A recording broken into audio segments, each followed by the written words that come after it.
Our military report. It is a historic move that will provide expanded mental health care access to veterans and their families. Last week, Georgia Governor Brian Kemp signed several bills into law aimed at preventing suicide among military servicemen and women. And today, Lieutenant Governor Burt Jones visited the Hinesville clinic that helped spearhead it all. And WSAV's Daisy Kershaw joining us in studio now with more on the importance of this effort. Absolutely. Well, Tina, Ben, it was a big day for the Stephen A. Cohen Military Family Clinic as they commemorated the passage of House Bill 414, Senate Bill 21, and House Bill 175, all of which will have a direct impact on the populations they serve and will help to open up grant funding to other organizations like this one, including the local nonprofit Fight the War Within Foundation. I spoke with its founder to learn why this legislation is so impactful and necessary. For our hero, it took 42 days from the day he asked his provider, his primary care, to get into mental health for the first time. 42 days. And it was just 42 days too long. That's just a little over a month, which to some may not seem like a long time, but to veterans struggling with their mental health, it's forever.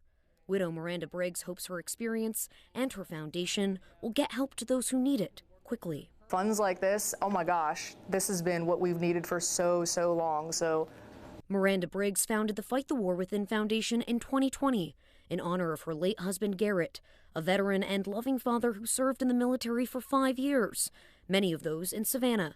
But shortly after the birth of their daughter, he lost his life to suicide after struggling to get proper help. After he passed, I ordered all his military and his medical records to try to get a better understanding. And what I learned from his medical records illuminated everything to me. It opened up my eyes to a world that I didn't know and a lot of problems I didn't know were issues. But he ultimately was not getting the help he needed. He wasn't being seen in a timely manner for what he needed. And to him, he didn't know that there were resources out there that could have been connecting. Briggs says this legislation could help fill the gap in care that's available to our military communities and their loved ones. There's a shortage of mental health care workers.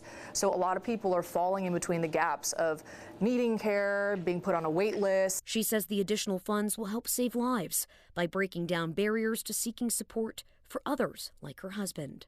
So in 2020, when we started our nonprofit, I felt like I was having conversations with him from beyond. I felt like I was meeting other service members in similar situations to him. And with partnering with Islands Counseling, it's such a blessing to be able to tell people what I wish I could have told him. You know, there is help out there.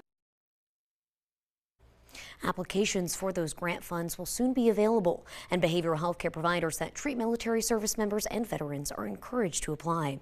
And if you or anyone you know is struggling with mental health, we have a list of resources online at wsav.com/crisis hotline. Daisy Kershaw, WSAV News 3, on your side.